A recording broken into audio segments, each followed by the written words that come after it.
Good evening, wherever you are watching us from. This is Coastal TV, and the program is Kasa. Young current affairs program I share in Bribia, Asia, Naizin Komo. Often summer, Okochi, Okobreman, or Maniganem, Nature Komo. Nearby name baby as it's in another bottle.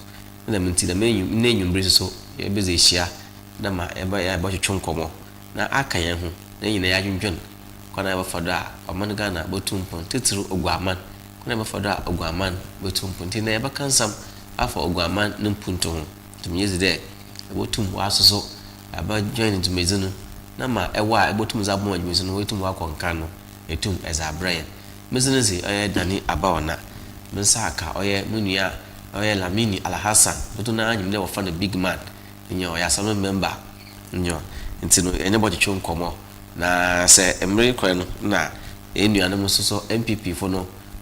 Was nipa koraba abakaya ho ntoba is nizin botuga ne yin abom ya twon komo enyo ambasa na kire komo na ebe kodo ya twon na nne abansam dam na oza akote no wo omani ma efide e woda yetumi afa na ya dwondwono ho ina ya flood ya so oroto bebre ma bebre na so wa flood so lo fanyipa so lo fanyama ina ya hwe Cape Coast situation no the way oti na kwana ina ba foda ba dwonno ho kwana ba foda ba boa CCMA no nye institutions a dem asezi o hye wonsan aba kwana ba foda ba boa wa ma dem dwumazi na no abraz na mo ba ya esuto na se flooding ba nipa no ho nkwanka kiren because nipa ho adwuma na ereye ti e ba dwonno ho oyaza papa bia ofa no oye Dr. Amakye BOATENG yaza wetu Honorable Kennedy AGYAPONG for there. So be ya watete one from him, watete so form there. AGYAPONG about no every MPP no akote no party. Ntina origin kan answer na sam no ba pito. Mo bi ala tibi no origin kan wa abono koko. Na we to no for there. So opede onyo manpanyin no Ghana has kote za onyi na otwe no ho fi oye MPP party nim. Onkodo na onye party na nato na se nti okadam no enzi enyi te bakwansam no ya hweb na ebisa sentra ana oye no koda kina Japan obeto no party ana na oto no party mpa abesosondo na obenya wo na ne party a oye APP no abesosondo na obenya wo wondo na mensam nyina so eboko se ebeka ya onche bia na yenuanam oye relation na wo oye kaswa wonye oye NDC amayoku no Central Regional Chairman no onye MC e workers wa wonye woni nya asakasa kakra ma ibn person there oko station ho okoboro nkofo was information about there one form sanka and sanka obia it e bo hwe da conflicting report na ya kwasam na ya hwe there anya bia press freedom Ghana ha no ye release press freedom na so there mbrana na eza to akwem there journalist biela on fado no fa ye na adwuma anna soso ohia de journalist bi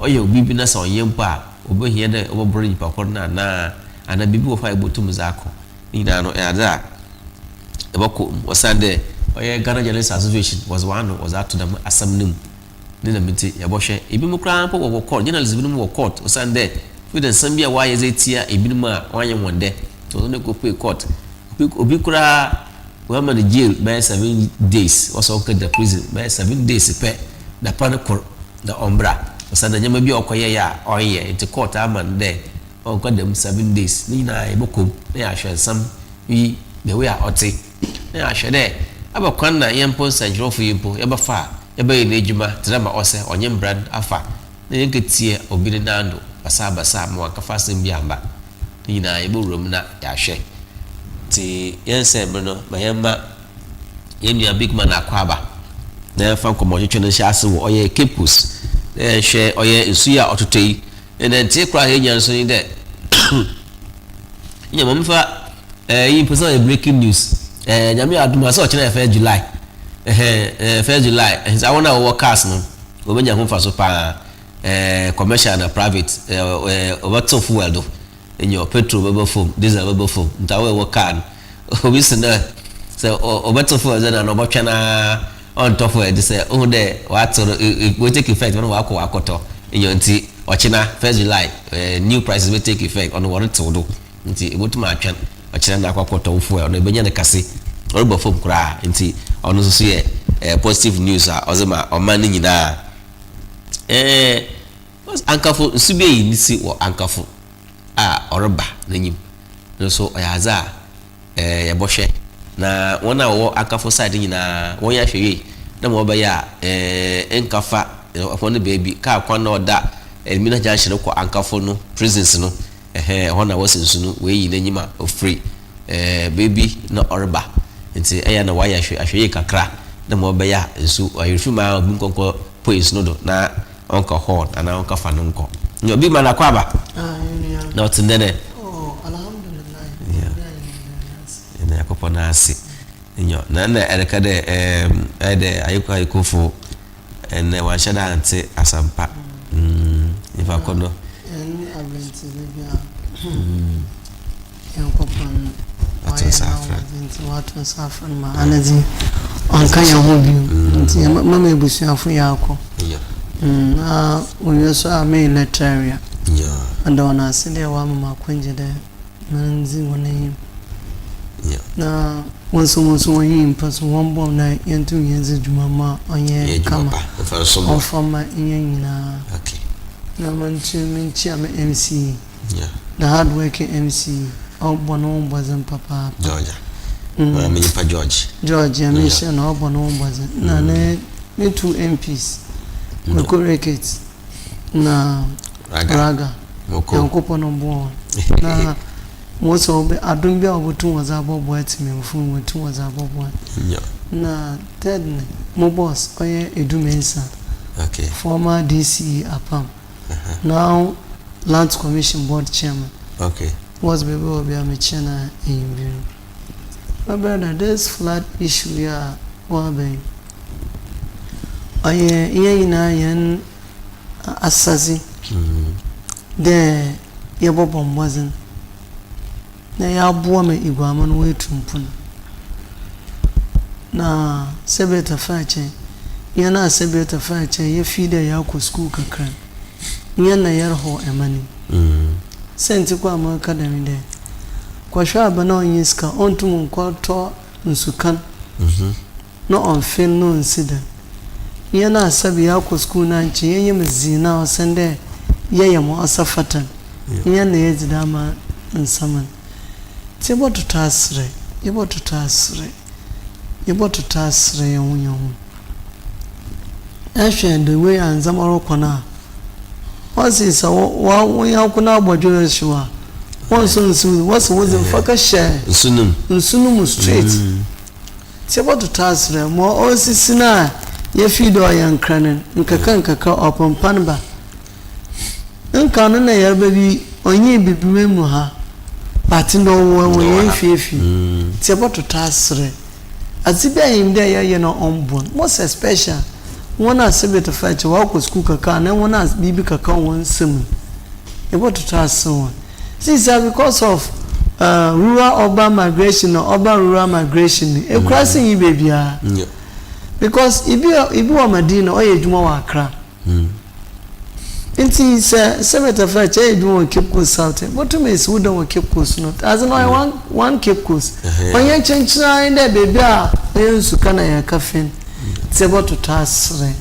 tasre mafu ya kana usuna ya question yan technocrat yan one assembly de nzema bi wa won de sabe wonye igwafu nton fon ya mo bi na no nzambi oyen because esha yen igwafu mapa yen bebia igwa na wona sabe tafa chana yazo abede be ejuma na ba ma because of politics inti wa ma anya za ofata na oho etimemufu yebo tutasre ebiala ye very careful amede be amaka de aban ko aban ba emane zo bebi owo esuma mana asuma eman ni no one transfer better there e better no na say azi na echine bi wa ye finti za ma maka de mama na sidam no na flood yi yehu the actual causes there ebia nipa or nikasnala or human attitude because nsu ya auditor it wasn't come ma ya aware from where last year for there afize isu no botopa until obi anda hodo the sense no reba no chede yan yahoboa ezechia nsuno but bibia no na nipa no hwe politicians ana na nipa no hwe aban nso so ma owore timamuni oyen onyo because ehu na nsuno table na nkofo asan wura zeko weko hwe bugatem na nsuno onfa ko oyen na la bakwa block baby ehu bebre na osisidan osisi oye waterways baby ansufa okosidan osisi wo na menza menyi na amne authorities na ka technocrats no so engineers oya we pa de na me brain na nkofo bo na so na no na nyunya ashako o hana worka the assembly wa hyehyɛ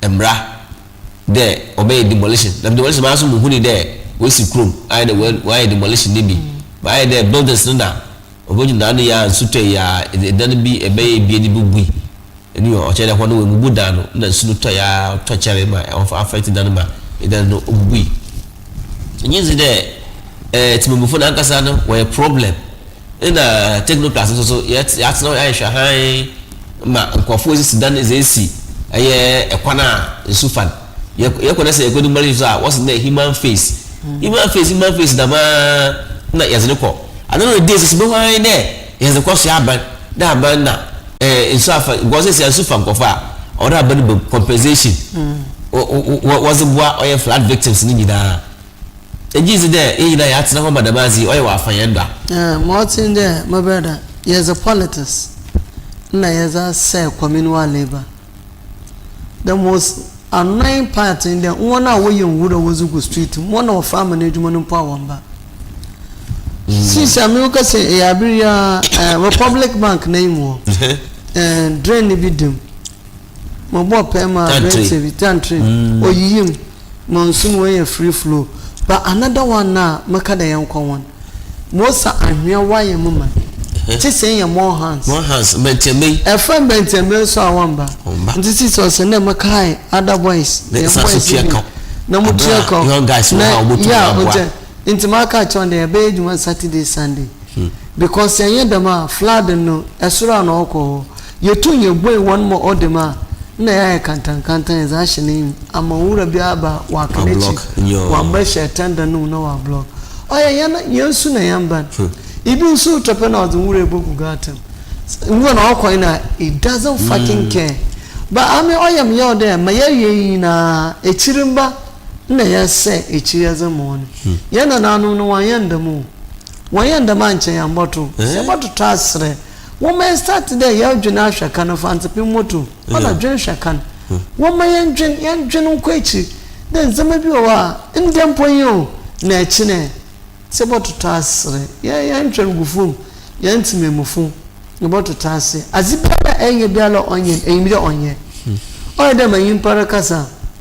Is our kushi, one with our kushiba, Akuman catcher, as some is on Yanoko. What's you know that as some on Yanoko? It's about to task, about to task a yan amountful, about to task. What's was I in one eye? Young mom was in SCC Guama, nay Guama, on your fine from my yana. The DT bearers so abas no say crack was a crack in the whip na me catch elimina for there ya management on chebe was obiza fashe na minti wo say chrome what you adwuma no na ebi gina ho we gbegbe stores what na ho boys young guys are one way what on the reason komo na ga jawa na say am meeting he me free elimina mo bo madwuma se no akodo na wo mo ma wo ye chrome man what na ho Ubebe barber salon, ube shop or tanazi. Tia one that nti etutu stores nim. Ibuka wanya makwa yana mado na eza kwa assembly eba ya boka asana wazamo. Nyizi de DT best ni relax loss nto man kwofo okoda where the mass na because when wonyim da as na warrior no onye Ghana nyi to kwa abrochira. Discipline ze. Ghana discipline no. Discipline ze Ghana for ze kwa abrochira. Number one, what's his brother pa Ghana for Abucha was brother number one. That's what Ghana ha. No abwa, they and say as it.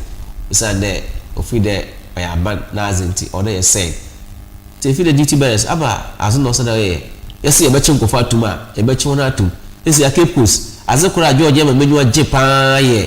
One man called for 1 out into the Calcona, no, Calcona do. what on tanazi you are going to you one share table stores why you road window why jika corner half then you know woman will yi through her what's another baby that is the issue but this is a bad do you know what ni no ya politics so wabaka che the MPP fu ejan one hour yan party fu wo ho that is the problem in your and then I always take inspiration from A+.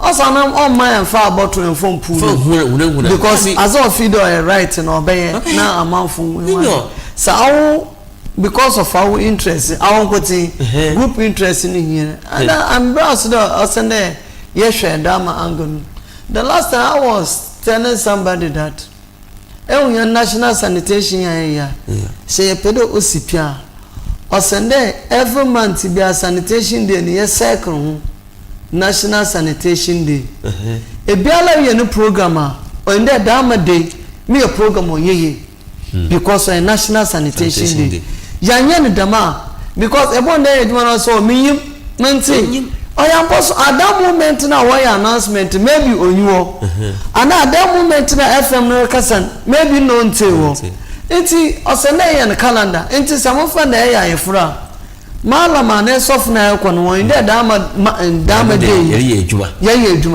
enti as I for sure on ye obumeza ko obobo en bebre na you too ya enforce laws na thirdly I always said there embrace the young education system no yeshweni because say in time I want full school my sister na abroad an popon no fana kransi otumo me son fit am full school ya pick for petrol and about the man from Panua yes about full school ya baba show inculcate that thing into our mind there when it's one fun to can but the most sad aspect in us is about the school going people. But it's important to call Queen. Okay, Taza was out to go to, and you ask yourself one question: Abba Morris and our channel school. And plus, there, young education system. No, by the next 20 years, you pay shape mania. The next 20 years, we can shape this country. Do you know the reason why? Obi our class 1 be let's assume that the person is 60 years. The next 20 years or 26 years. So if we inculcate certain values in him or her, by the next 20 years, dama values no exhibit, and then there will be sanity in the system. It's one my education system because time now social studies, cultural studies for school. Now there's discipline. Yeah, no discipline. Discipline extent. Yeah, more discipline. Discipline. And you ask yourself one question: student or two jinani teacher name.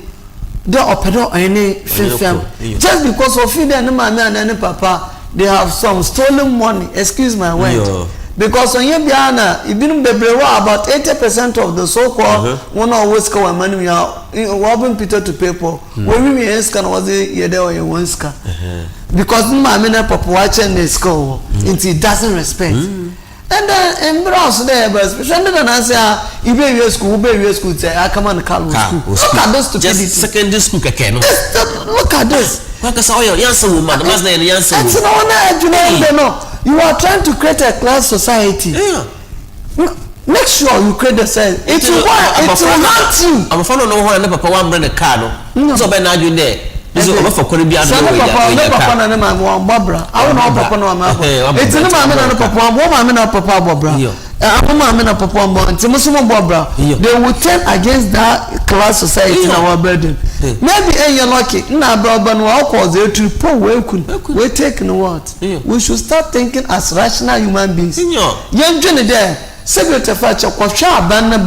No so Sunday your bomb ye because one ye na so how I know a cynicism a man now of of course this is the way you're in young if you have feed a million scar I'm in a million member really listen the next 10-20 years we should start thinking how to shape this country otherwise you may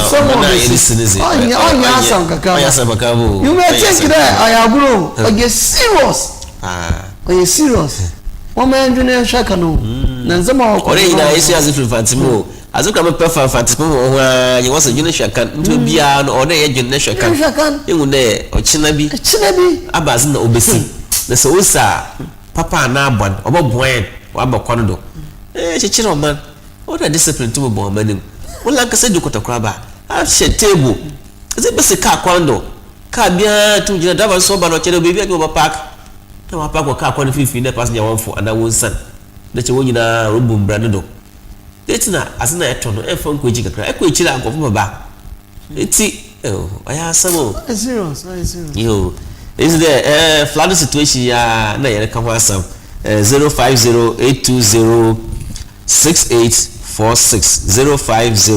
0508206846 efra e bia bia e wono wotuma chain situation no the way oti another wotuma aka na nkofo so wa da wokodo na mo ba ya bia e bia orokọ no obehwe na se oboho adwena oronko na wasan echi yonti yenhwe oye GG os GG wa condemn oye alleged assault on OBAATANPA radio presenter no producer oho os chairman Richard Asiedu Dr. Richard Asiedu you know ye Kasa MC we could pay wondo was o kan sebia oba TikTok a oye wonde we could pay one so was we discipline one rough o ju twa one ye was information aba there one fansa anka obia and actually so was CTC cameras so was aba but we wa capture nipa bi ma we wura station ho aka den fa ho of adama asamna osi I mean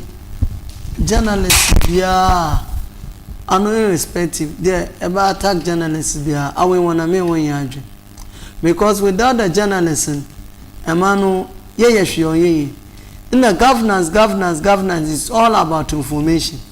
Journalists na was information mokwe na say kuku wana is information moko because the media is fourth arm of the government.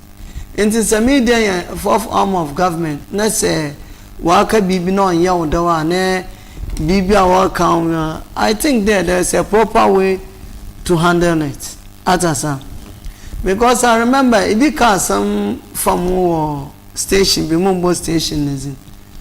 And now quickly we see and I'm a friend Pokone there. This is what asama mat there was a car from me. Mepere about Chasen. Because I'm Chasen I'm your court. Because I mean me one ye giddy bia. So some as a journalist, you call me, oh honorable, they na Martin they take my part. You do cut in the radio, do not can some there is movie. No, I will not take that. But in not that channel so actually I mean mate Richard Asiedu na side but muntu minyo OBAATANPA one side in the first place simple I mean as small number impo atasa say because I'm not here I will never step there to go and take any action. That is why we are a leader. You have to show leadership. Are you getting my point? Because you have people whom you can send atasa to go.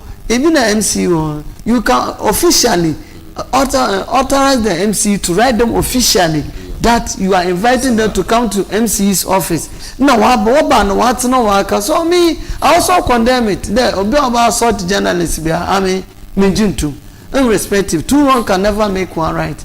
But that's Kasa journalism. You have our numbers. We are friends. We are brothers. Bibia a friend.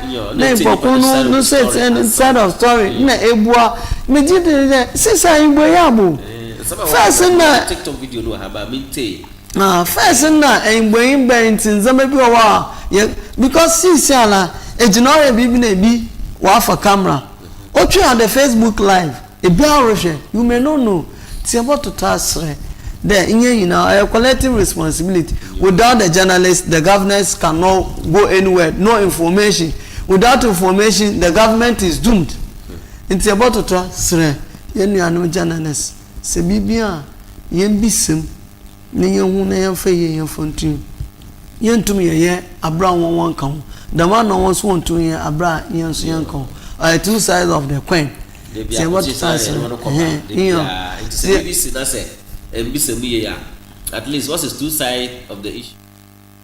business aba na sa aka ask the other party na or more the other information na is na atoto na aka I don't know na jama wana will take one and I wanna work show one cause they will take their fair judgment if you judge as no biasly based on nipa baby a owo others are no problem allow them to take their own judgment but yenso yenza nyi there you should check and cross check again or they check the news no several times and sign it bibinya call keke a friendly pana na bisa na asam the masam na to kodo na ka na we no ye de kwara o chere I say you police na buti or dey na ye bomozan na yenso journalists no at least let's play our parts by doing responsible journalism but them asam ya if there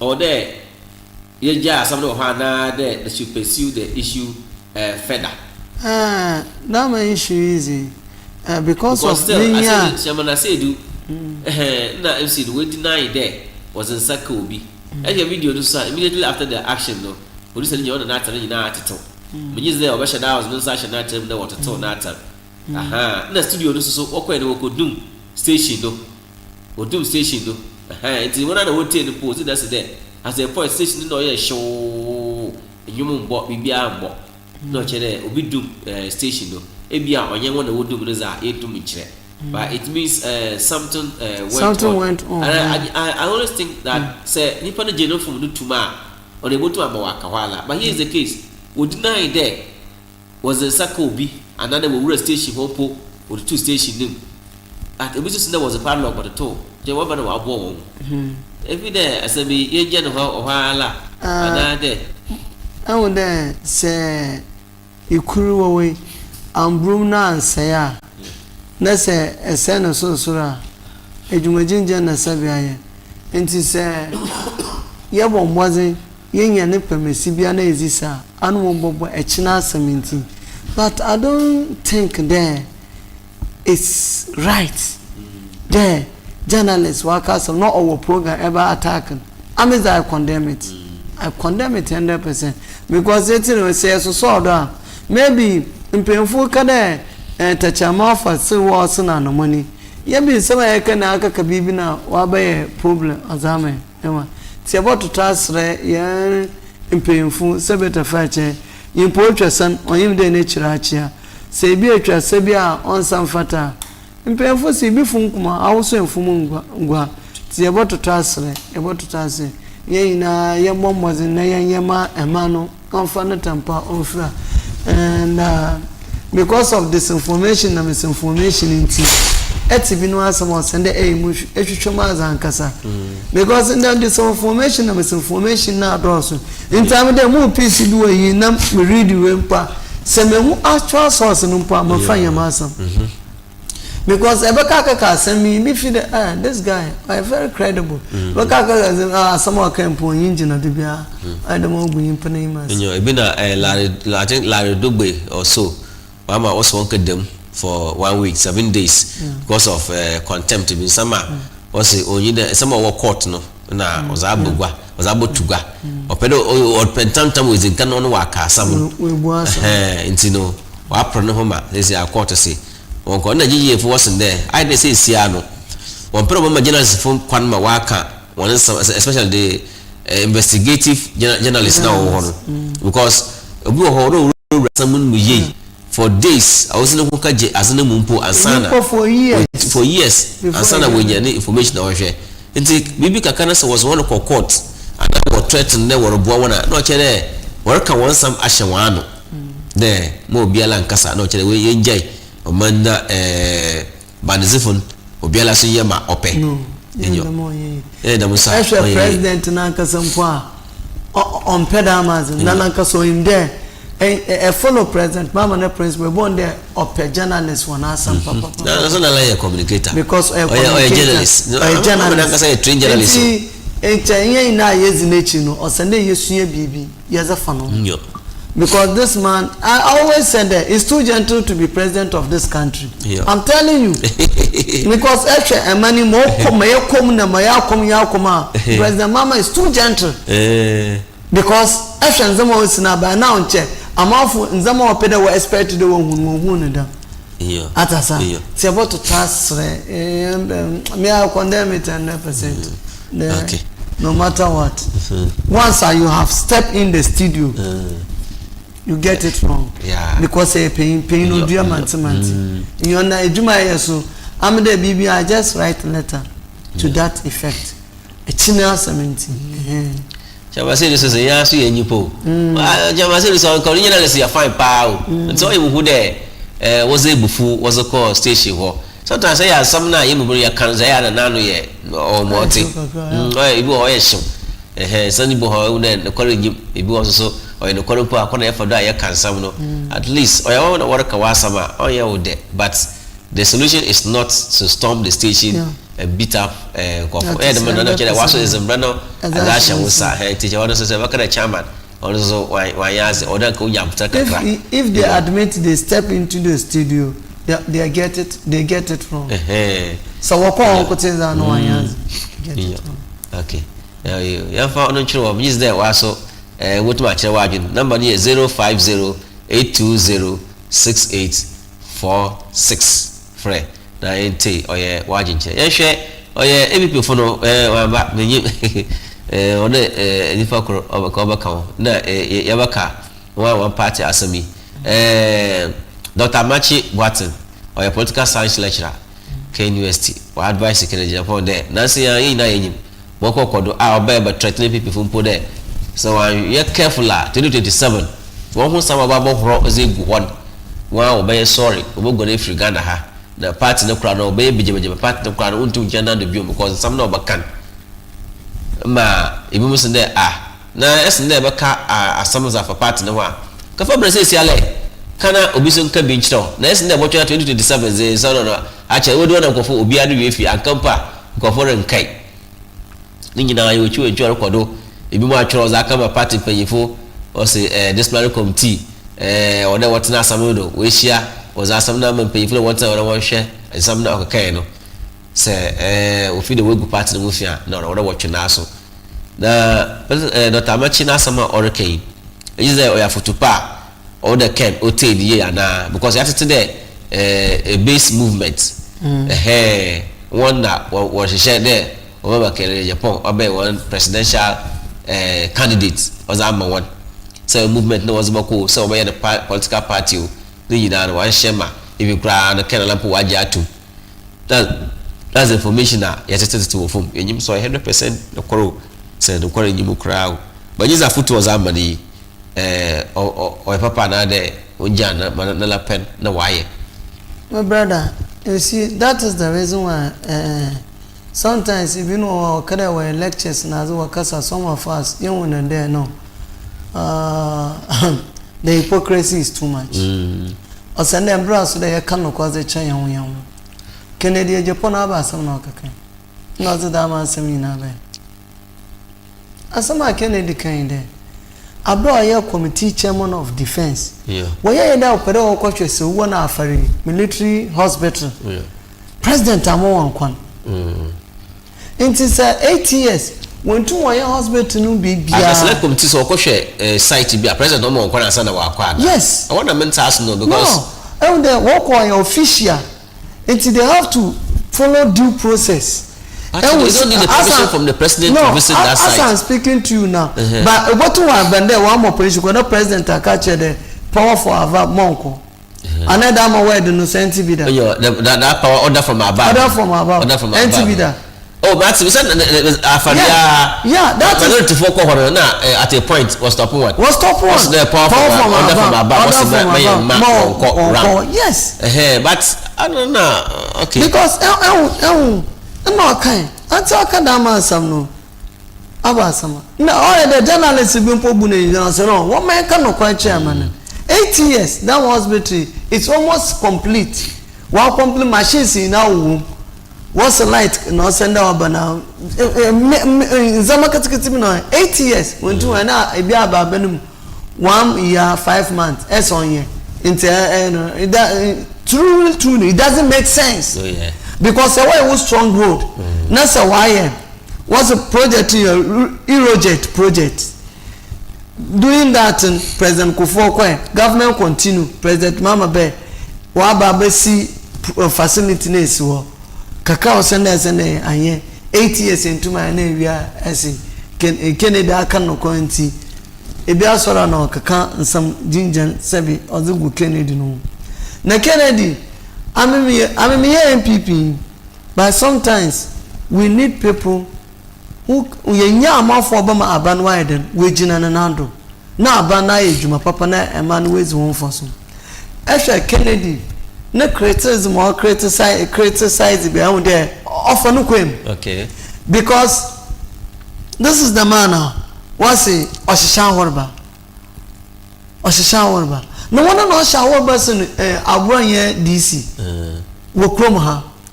Even our former vice president. Yeah, former vice president. Bamuya, he called the then president Mama incompetent. Anamubwa. Yeah. The incompetent one is coming again. What is coming to do? Upper word no ye a horrible son there incompetent. But all these things happen. Nobody said anything. And I think there, in Bronx there, MPP they should start learning or they should start thinking about the dynamics of politics is changing. Politics in Nigeria or some.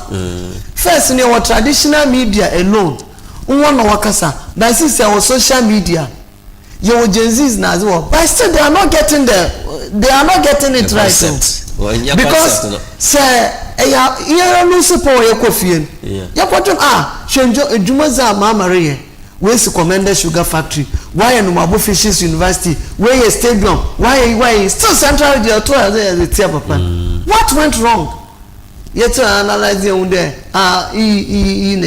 okay young fan for na ya fan for ya responsible opposition no you na was work there say a party bar. You don't come out and speak like that. Maybe a single home power work and we did. Because us there go put into the contract. Okay, ask no we see us Nancy Yampo, we ban wife for her. The contract be with her. Or button say $11,000 or so BB. Or I think this year yeah. The last word that Kenny okay in there. How should we continue this way to destroy this country? Yeah. Yes, it's a patriotic man. The young man who na yenja dama ye interest. Yes, man who. You see the card there. On until you find this or MPP presidential candidate. On the what to abazman there on my original party name. Run up to 2028 elections. Kadama samano karanka. Because Oka Otto na max. It's in Karanka. It's a often we should probably with there. Since you are calling or yet. Party the presidential candidate can send you home you do car into more car the most of so monka unjay aba some no answer the car share President John Dramani mama say is natural me enye sabi in some way o me enka atasa enda me utina Ghana meje ibi ka shebi awo be pena ba we wa friend pokon wa gbona abado we are political men. Look at how they talk. Look at how they talk. Sabi, because something there, you ask yourself one question there, you are fifima. That one is okay. But I cannot criticize that. You the right thing. I'm a Ghana. And I chilbo when they separate the fight. You buy a bobo brand. And what? So what's what about so others or I and no. Position now watching us in there. Abraham as in the Rambo position. Yo. Market one position. Yes, Abonabado. Oh, share. So what's Bamuya or for Obonabado there? Why is it a wash? What about public here? Yes. No, so Mama over there or one couldn't Nazi. Which over Kobamio or Kachem or Hagen? No. Is it fact or online? The political maybe someone can. How come much about me or Hagen? You didn't condemn the way for Kasa or go for Bamia, it's okay. But if for Kasa or benefit in Ghana for Anno Mbusu, us then a Amanda. Okay. Us then a Amanda. I'm a Canadian Japan more compare 2027 umpo July nimpo is too early. Offer bread December 2028. We say okay, the reasons there. So what car obi a some the cab offer the cab. Bring it out. Or you fipaza. Bring it out. On the odoso pa. What is in there? Say affecting. Don't know can or can party level fee. Now Ghana for the party the day that what's it more trouble for more. Into obviously there. As one party for what kind there. Was it is either him or nobody else. Damuna is a other bany. It's all the way nyan is it. No chere only the obia so obenya. Asama ibinu more kan. Say your election no scheme election was him one person. Oh but say if one election say woko is say more woko ya wozi ba me na you da ho. Oh no obia bo wa ba na you da. Abadua no o ansa na naso abonten. Oh na la. No I ask you. Is that what chile? Abadua potential problems are. Abas no over create no.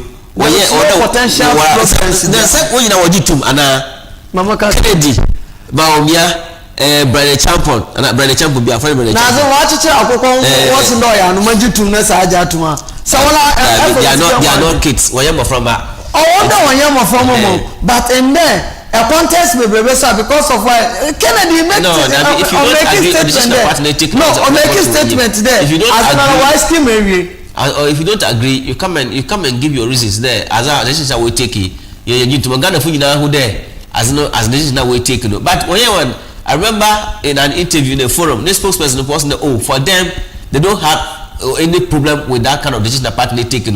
If only it will help bringing free and fair elections they don't have problem.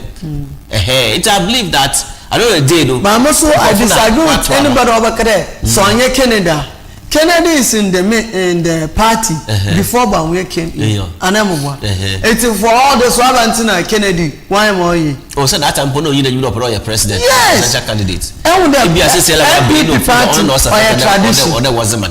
MPP party or tradition. No, on the one for. Yes, one here. Oh no, yes, one. And with the senator fracture, to Crawford and to Mamoyfo. Yako election year, our boys. What to try and MPs Gumudu. Na national issue aba na what is wrong with that? Oh, they say I MPs carry that to 2 bio. Or 2 bi more about me. Messi. Wo boys wa Kasa. Na mo so ma Kasa. What is wrong? Am promise am man no. Dem ya yen on boy man yen hwe na ntu man no mpun. The master okay no come and this navy before nyina o. Come politicians ni nyina. Yes, o come politicians sell contract na. Because we can't sit down and continue. Mr. Desipa, there people sell contracts. Yeah. Because I have been involved. Hey, I have been involved. Obi contract because my no free the already chase can be as a man as a contract next in the Damaza for contract for because you chase can be all these things. I don't know also cry. And diamonds are made diamond contract. As a reporter, you don't have the credible evidence on the table until Oma has to say jai asamno because you know them no buy and can take your boy pa is a Chinese panama or bear taking on you ain't a report. You know, it cut across all the political device. Say Siala contract no stand way execution na a minister another bandits your why 10%. 10% is what come over yeah to there is something or a number to already to there or there politician be a contract be area and under your ministry or there 10%. To when the screen answer contract so open so do I have some shoddy ejuma bi ozato that no day do na enyuber nipa na worry bread okay some few years back I think 2018 2019 na worry elimina zongo road ya na kwa ya police station hu na worry road na hwe nzama na wozirugu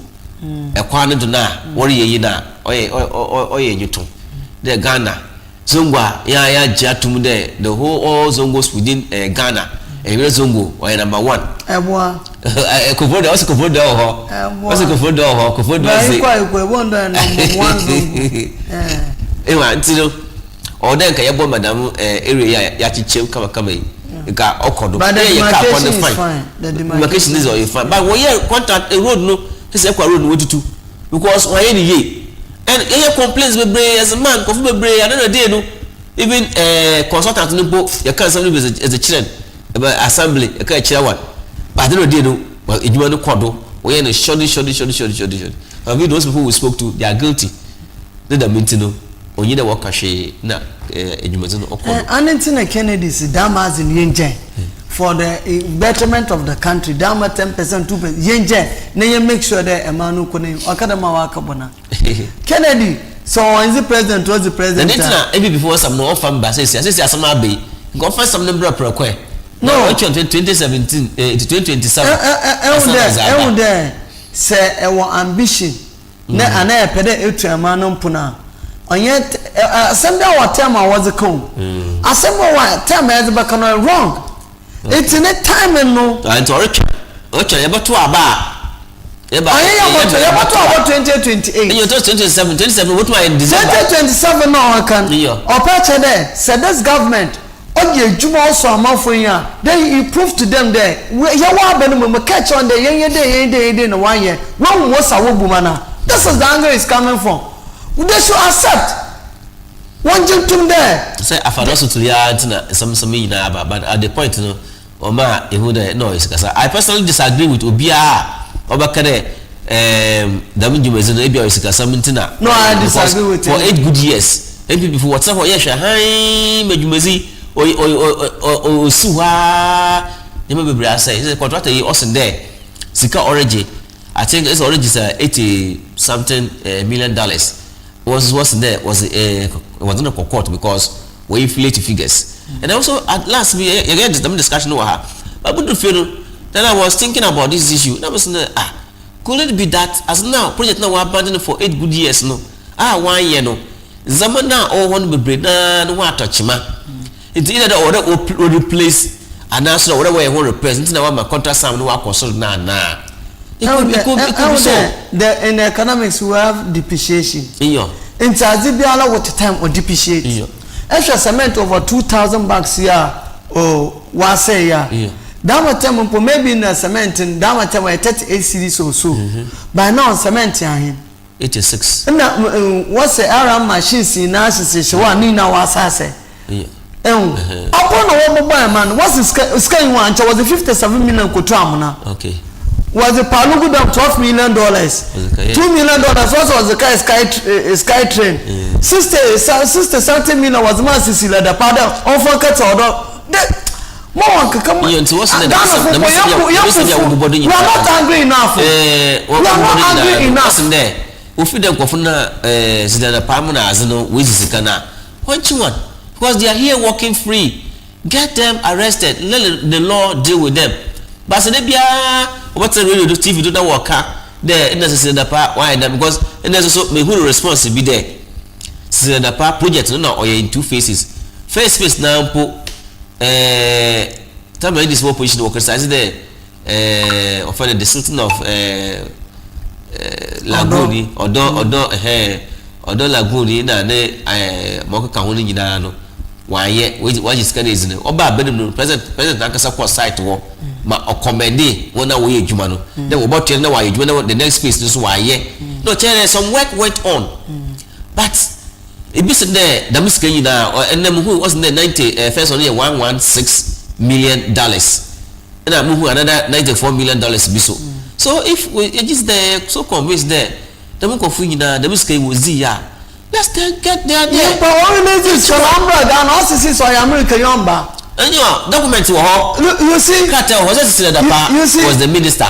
You don't need offender Keroforata to offend and prosecute Cecilia Pa. No, you minister Biala no what and the ministry was suspected that was this cano. We can get them on board to come and answer. My brother, I'm there a crash of 1 year so papa. A catch of 1 year. I had in a public account committee and you naza. You ask yourself one question there. Sebeta fache you fear no buyer. Because in some of Roberts and but can there you am so darling if you answer darling. These are some of the things I politicians. Yeah, NDC, no, MPP. Yeah, these are technocrats. Oh, public servants. They are now with their politicians. So get them. Oh, for how long can we continue to lament? You see, the will of justice goes slowly, but finally we get to his destination. No, but even there's no justice. Because you suspect them go for where's his car. let's get them arrested. Say ora team no worry adwuma. What's the ora you say what to sue? Oh say one hour over 100 cases was a bay. Ofi the go fi the ebie ni pe. Ono poye operata. Never mind. Because in government justice onye mekoto. Ebe public so aso who there who the you na don't come out and talk about it because the moment abaka no change nipa na erugu no hofi. Ebia na onye no kwara erugu no hofi. So be sure of the information before you come and discuss it in the public. Information yes nipa no be public domain. They are discuss na you jail na ewie. Important that some the fan court. I also think that one is not fair. Yeah, that one is not fair. But me, I know and I hope and I know that obi biala wezi money boni biala. That is what we want to see.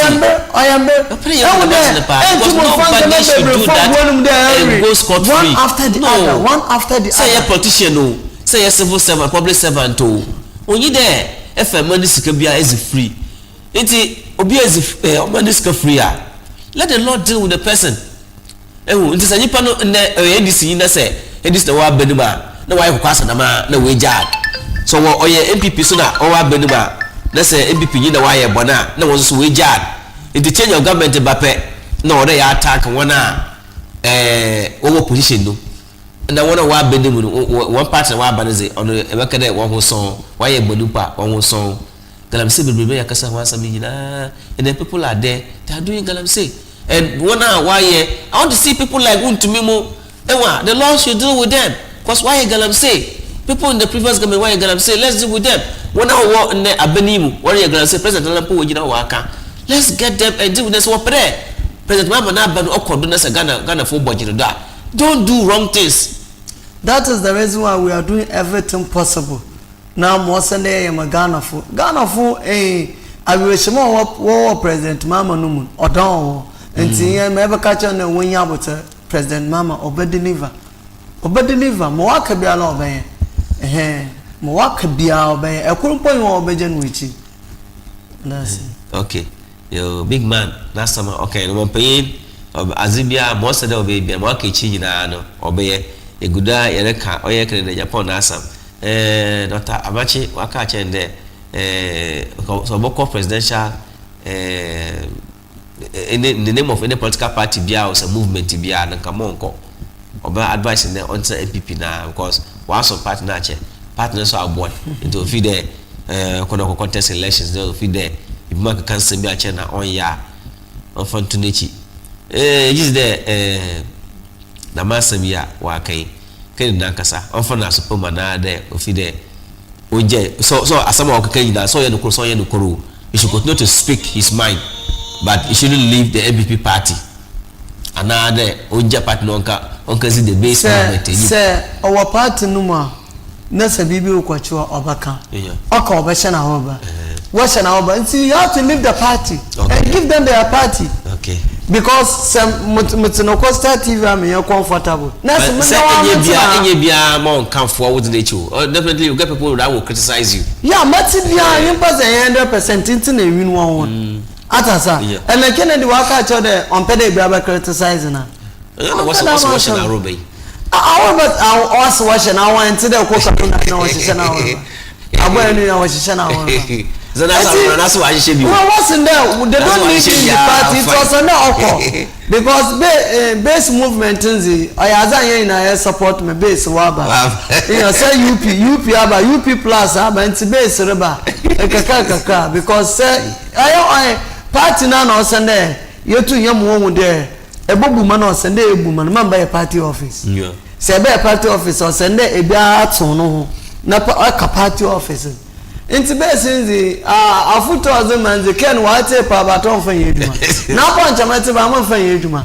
because for how long number to no na mo format ka mba shishama oba wa yedama one phone no 214 na wa bo na abado wa haga go on there why azan sama wakaka na wi amintin na mafama fa na mu twutwufo ebi on pa sebe ehwe bra Kennedy wa bo ombo na fompo ba hwen sama wakata Kennedy nti na futunzi ken wa atiba ton fa yeduma na base movement so the yan support the base movement Okay. Because maybe a big man free but not support the base movement. No, I'm a free baby number. Because a man is a man boy for a man was and they am working at an no one award and Papa Bobo man. It's an lunch mountain. Ordinary UPaba. It's a kind of Susan. We are going to UP Bay. I'm effect on your MP before one. When you're effective, I wonder. Effective when you wonder no way at 38%. 38% or say 41 or something. Yeah, maybe at 38%. The official one is on I know electoral commissioner 2020 election on also election result 8. I got 20. I'm not on 2024 maybe at 8. And also 8 times super. It's our official one. I'm not so much now with the command official one now. Supreme Court is 110 more majors. And say I also a man I'm not 38%. Until by 2028 no 18%. No, 38% number kade. Alan, ne. Wakato no hono. Yo. I'm a calculation 38%. 38%. Yo, menyo ya again. E for no fan Kasa no. Na beside the effect of Alan ne exit on the party. Na gains are Ozema Alan Kasa in burden in offended advice to credit Japan then so oya e bia damna obi wi papa and obi wi bon and we dey send your broad third party na third force na amanyo so eya oya nkaka na abroad since the UP was started the world one base actual one communication I was my government or Jinanando for the betterment. What's what Kasa Abano? No, what Kasa Aban? Because was I there will be condemning MPP. Oba, what a product of Babenibo. And so, Warrenka Asama Aza will feed Abania on ye. That always. And I'm just giving you what people are saying. Yeah. Or attack what MPP are saying, not people. What MPP are saying? When I work as a young MPP before, but majority of them are coming from MPP. They will feed there. This is what these people are doing. But I also have other people who are not from MPP. What are other people? Go investigate them. You also know energy expert. Oh no, contest MPP premise. Now, you maybe understand that. Oh, yes, Asia NDC football are catching the Adam of Boy, you want a boy and a pa. You want a boy. No. You because of evidence all can because the politics of lies way to move. Since I can't say my mouth for what you want to when our boys in Ghana Damino. That way, where's Ghana Damino? Yeah, I support that. You people what's in there? President Mama Obano, Uncle Russia or Ukraine, Warukunti, Fuan, Yensid in Wasa. But Uncle Iran. In the US, Warukunti, your system was say so around the system. It's the same for Wakabana. So the system time I was in Ukraine now. Russia was the excuse, no COVID was the excuse, no. The country was still running.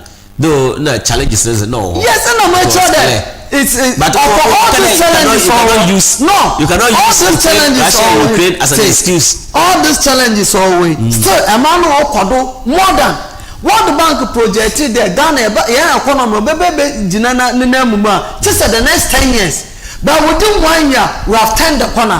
It is a UP the government has done well for bringing back the economy from juncture to turn the corner. We look at the impact on the citizens. It's not just saying with your mouth there we have turned the corner. Yeah. So because the cosmetically. No, it's not cosmetic. Because 50 million we're marketing and 6 million what turn the economy down? Okay. $1,002 6,500 in Ghana first one million. I don't you must go Chroma. This is what to move. Or they are away. Yeah, what spare parts what to do. Spare parts what to do. Like bill what I don't know I'm a party and it's one miss 1 year. Yet na money mu na spare parts for where you to abam and this Lucy what to one zamado. Yako position yaba yentu nyambodi ya amafo so on turn spare part. Yaka play baby, you set up your amafo on turn spare part. No competition. Shete my mobile phone or for phone. I'm musoso but me with you. That is 1995 thereabout. No more tema. Me boy na etetema. No mo use mobile 10. Ekaso ankaso. Yeah, ekaso. Yeah. Ekaso ankaso. abosom so asese ndɛ de 810 wo bato na scan kombem MTN oba fofo no scan kombo scan kombo no was ba no scan kombo oba men na ana na cheap am use ye wa ariba na cheap am use motor ne 3.8 million dama time cheap am use sisiana but what competition be and they cheap one fancha this is government, this is the way we should start thinking. It's I am here there still yaba benu yentu yen set up business people won ko promote ma MPP for you nchebo ma ko yanko besi o ka etem there and we 2 cups here what on 16 cd 17 cd also what on 12 cd simple one marker but because of they are manipulating the system you office by adwin there abra MPP wo ho no na people were just increasing the thing outrageously. They are not increasing because of the dollar rate. Okay. Because as an kakra dollar na as kakra. Obi wo ko fanya money ba or stop nyama for 3 months and sana. Obi wo ho. Na people abedu because of inflation. Remember, man ka say me cho. Mon quarter slate. Mo kwa me na 38. Mo do one on surprise na asasa 75. Na me so maybe over todo. It's mo ko what so down ba. The following week no 1.3. Ma kwa quarter or 3,000. It's mo quarter. Kumasi asembisi wa kumasi obi kafa angwa kufo galon yela so ko devo ozebai oba no se be free mesafuna wo kan yetia no ozama won na wonje oba bagini sika ebia 2 weeks time it was more no I think was more could be 450 ojina ho ojini sika bi on cry no be say wo ka change pa kon there 1,003 or say 1,004 ina menyi wo ba me data na no hobi no ba kana masami edu ma na te na umani para okota no rusu no bisa na aba samos ne last week obey no was angwa 800 then this can no 650 no scan so to kofara onye bia ka ho za aba okoy wenya ma we see 800 na aba so was 1,002 no rusu no umani ne on ta so no ko police no can report there angwa no zema wano share amount or return on pose through one no start more 50 police for one no njinaze oje jini nyina oye jina wa obodo donkome obia moto no fonko enti some kada etimemfu na nkasa na ye sheda ye damaz na because if you there you take advantage or do advantage over the system. It is true that dollar fluctuation or is an or because in the dollar no if you are increment nampo a decimals no a decimal so if you are 15 cedis as a chan or 15.2 yeah on to 15 cedis no 20 cedis at a go kakra man or roko it's no saka for was abugu one or come within 3 months you don't have any business increasing your prices but I want amaya for no. That is the reason why I'm working there. Or send there, set up businessmen and women within the party NDC. Mrs. That was spare part is there. Chabonde wabufum. I'm telling you, because in some of your war, yes, a salmon, which is very wrong. Sister, now you are open to face me. I think it was wrong. Only that because petrol no wa before ma obedu 13 cedis. That's a 15 cedis. You don't have any business to say that be able to you don't have any business to do that because at the point now all 26 18 22 23 cedis no you remember and two offend the face says not ba able to 13 cedis that's what's now for 15 now is able to face him aba are you being fair to your own people mama enya mota big man your boss what's about that is the reason why they be America there say heaven or one yana ya crazy no kwa bayeza ampo I can't even to us because eko nkramofu krom na so 99% were Muslims apetition when yana advert with TV do no asa man ka bi se bi nkramofu na no no asama mpeda makan there enya na ya say ya mesomfo ya Muslims and Christians yako Friday yako Sunday Saturday yan watch wa sorfie na wana no na wozibona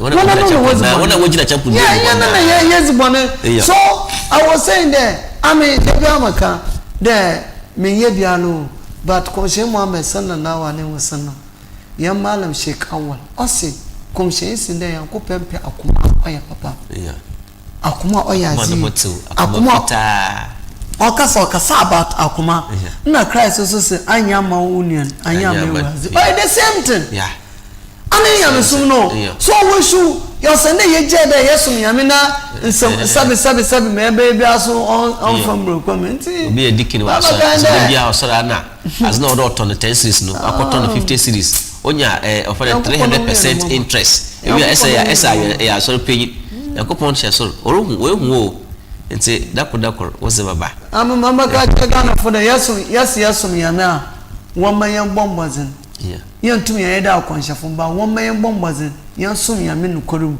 le yan hu de azibi ayeye biala no susondo wo azin mayen suano bu bebre the outrageous prices is becoming too much it's becoming too much ekotaza the time of the season for engine market no aka the price as emuna isudas no what to da size no what to do we reduce sizes no we reduce sizes no let's say etopia tell me na millet na beans odu is 1,000 2000 no woboko say 2 cities still 600 na little over 1,000 and 1,200 yeah 1,150 still 2 cities na wobo na anka the same thing na wobo ona na wobo ewu ina say a soldier for time na wobo be discipline what's a soldier for na 1 year when you are cheating your own people that one is okay but when they are trying to correct you to do the right thing that one is wabo busu democracy soldier abane kan kakro sometimes I'm president mama is too gentle to be a president of this I agree with you I'm telling you I'm the president I'm afraid to sue no there are certain things more why should you do this and then I'm about to blame me just because I'm the president in court no me a president I'll make sure I deal with you maybe I will be an eye the right thing. Say yes idolize the late President Rawlings no. Yeah, people continue to idolize him wherever is not going for the crazy because at his era into me the mazi our price stabilization price no is stable. Men cut na go one kasa share what price na from abra until we will 500% profit. Since Mamonka security picture, since why association. No, what the term price? Echo baby, I don't know what. Why do you do this? It's also the end is for so you see a great business men and women. I agree with you. No, when you also walk to competition, but system. I'll crash in 1 city, no but on the 10 cities. Yeah, can 1 city, but on 2 cities. Now, one is no what. I agree with you. When I was a where business what they be a yeah but offer a book asim godo no for so 1 city was out to I was for so 10 cities out to 1 city makoko toilet nyineza no ejawoza as the value now the same let's start changing let's change our attitude women say you suba na yaze ye man omo but that's yo big man that's you say the dama you suba no ono na wa manya bebre na or say na flood ya ka ho asami yipa no suba no because first until them 20 years, 30 years, 40 years, 50 years ago.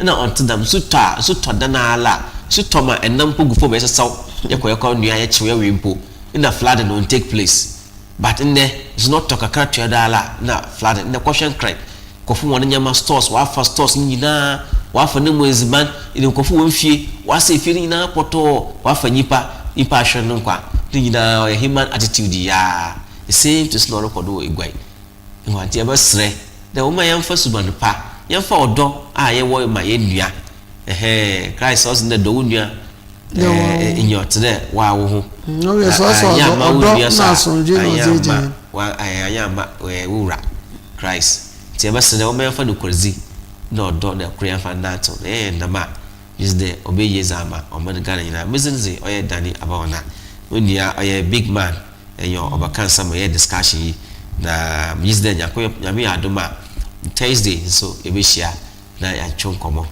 na nyumezu so akodo yakopon hira baby a wo bia no yakopon hira ye wa for meze na for bo mangana na je kan fa yakopon wonu say ore ya you alone stand out just do the right thing at the end of the day the prosperity will judge you right na mna yeraka kira won baby a wo bia yakopon on hira bebre de erhweye aye Coastal TV nyumezu je Kasa Yankopon share yami adoma Thursday ebeshia ya kramon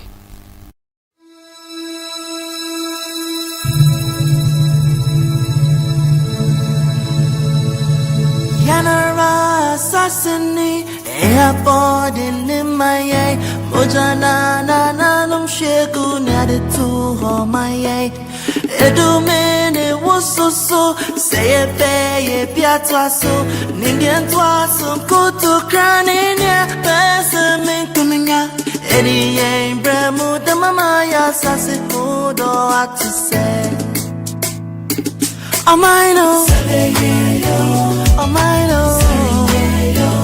Ayasena Jose Oma for private Amaino Ayasena Jose Yeah, we go. Okay, this is my motherland, Lady Ghana tiny. Anything I go talk, you get a tiny. Bo, Boniya hey, Boni Dane fe hey. Many me feel he kati, many won't pay. Male bahi kaya feel baja minkabo. When you look on India, la wa me kepo. I promise on my own, I'm more tired near me shona. Ling off mina sana, libo kuna no shona. Yawaena, Zumunchi Afiko mai, Kowan Kabila Capito.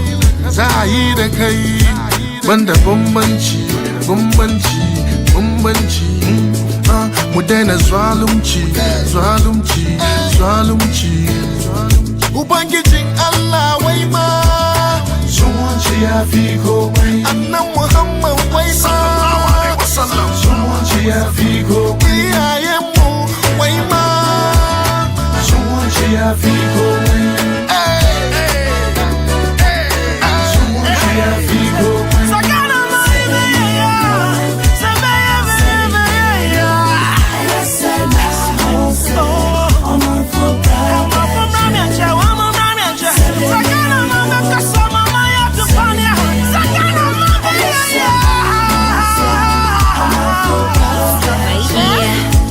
See, this is not a peace song, it's a love song. Peace and Ghana getting married, keep the love strong. See, a peace we cannot risk. War at home is like cardiac arrest, cause home is where the heart is. Let the tramp